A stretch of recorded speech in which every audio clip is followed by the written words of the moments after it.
Bien, mis amigos, y damos inicio a esta información importante porque la oposición venezolana ha señalado que el informe de la misión de la ONU expone los abusos de poder de Nicolás Maduro. También destacó los hallazgos de la investigación y resaltó la mención sobre las graves violaciones de derechos humanos que el día de hoy se siguen cometiendo en el país venezolano. Vamos con más del desarrollo de esta información porque la oposición venezolana, agrupada en la Plataforma Unitaria Democrática APUD, apoyó el nuevo informe de la misión independiente para Venezuela de la ONU, publicado este miércoles. Aseguró que expone que el régimen de Nicolás Maduro persiste en prácticas de abusos de poder contra el pueblo. El informe, también presentado en una rueda de prensa por los 3 miembros de la misión, documenta entre el 2020 y 2023 al menos 9 personas perecidas de opositores y líderes de la sociedad civil relacionadas con prácticas represivas, 14 desapariciones forzadas, 58 detenciones arbitrarias, 28 casos de tortura y 19 de violencia sexual y de género. El documento denuncia que aunque desde el 2020 parecen haberse reducido los abusos en Venezuela contra los opositores al régimen de Maduro, estos continúan con mecanismos más selectivos.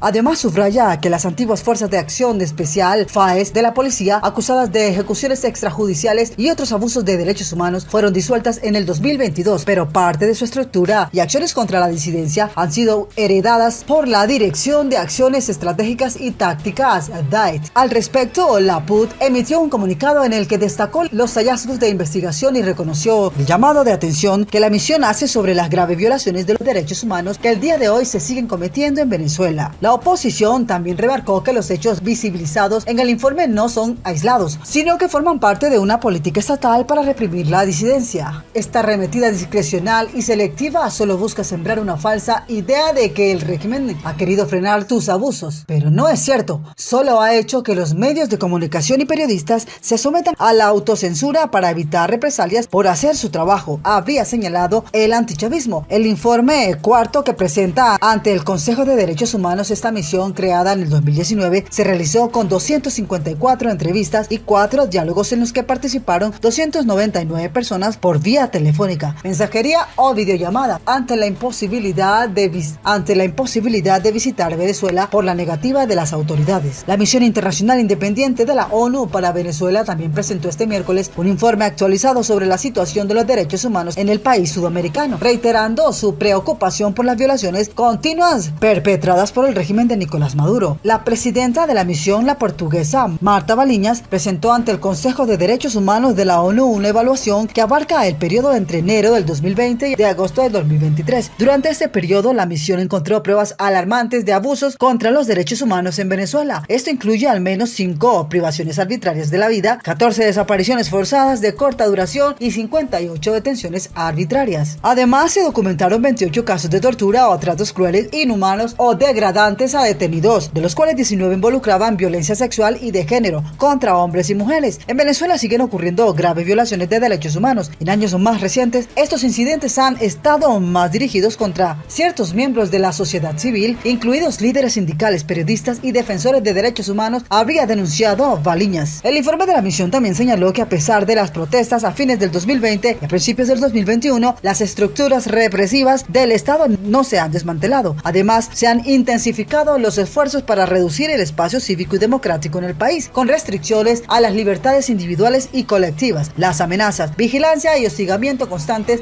junto a la difamación y a la censura, han sido utilizados por el Estado de desalentar y sofocar la oposición real o percibida como tal. Este conjunto, estos dos tipos de mecanismos duros y blandos, conforman un aparato represivo del Estado usado con distintos niveles de intensidad, dependiendo de la naturaleza y la fortaleza de la disidencia social, habría dicho Francisco Cox, experto de la misión, y esto muestra la capacidad de adaptación del Estado para sofocar la crítica, habrían añadido. Como ejemplo, la misión destaca el caso de un grupo de 6 sindicalistas que fueron condenados el 1 de agosto a 16 años de prisión por la sola razón de reclamar mejoras laborales, después de haber sido detenidos arbitrariamente y de haber sufrido malos tratos en detención por más de un año. Al criminalizar la participación en actividades legítimas, el Estado silencia y crea un efecto que amedrenta a cualquiera que plantee participar en alguna acción que pueda percibirse como crítica al gobierno, denunció Patricia Tapata Valdés, experta de la misión. La falta de independencia y también la actuación deliberada de las instituciones judiciales y constitucionales como la Contraloría y el Consejo Electoral coartan los movimientos de líderes sociales y dirigentes políticos. La dinámica en su conjunto asfixia y suprime el debate y la vida política, señores. Así como lo están escuchando, escuchando. Esta es la información del momento. Continuamos con más.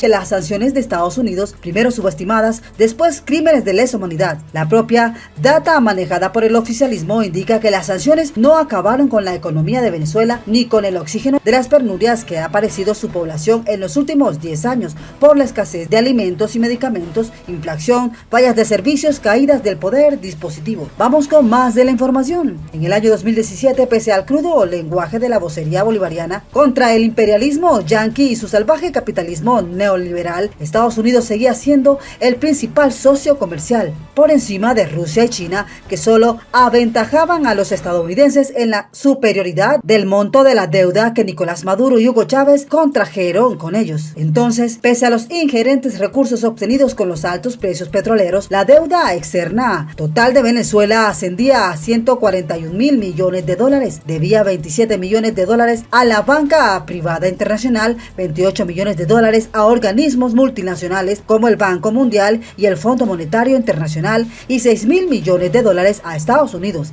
El resto eran compromisos adquiridos con China y Rusia, acuerdos de préstamos y financiamiento que Venezuela pagaba con petróleo y oro.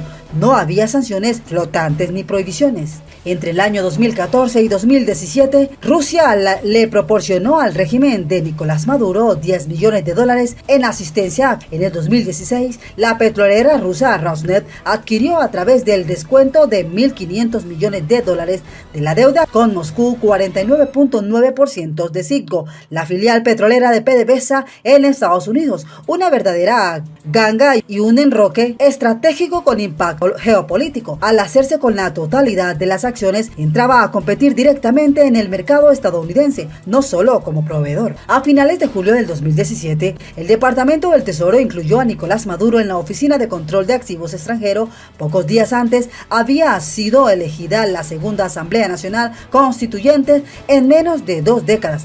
El PSUV la presentaba como una asamblea obrera, pero claramente se trataba de anular la Asamblea Nacional elegida en el 2015, en la cual la oposición era mayoría, pese a manipulaciones e intervenciones del Tribunal Supremo de Justicia y su sala electoral. Las sanciones ordenadas por la Casa Blanca estaban dirigidas al ciudadano Nicolás Maduro y a otros 16 funcionarios, no al Estado venezolano ni al país llamado Venezuela. Se les sancionaba por su intención de destruir el orden constitucional y democrático a través de una irritada asamblea constituyente.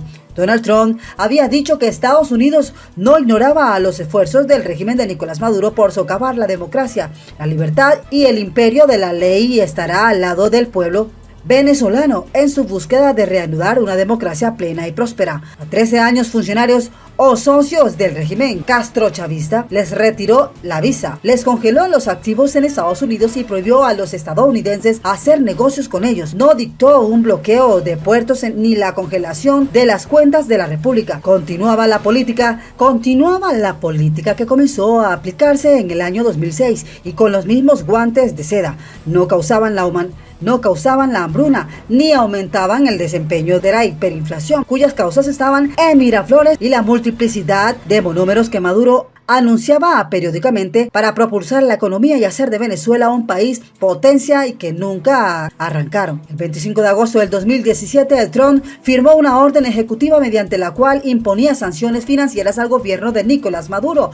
Las medidas prohíben las negociaciones sobre nuevas emisiones de deuda y de bonos por parte del gobierno de Venezuela y de la petrolera estatal PDVSA. Igualmente la negociación de cientos bonos en manos del sector público venezolano, así como el pago de dividendos al gobierno de Venezuela. Mis amigos, estas son las noticias importantes del momento. Continuamos con más información.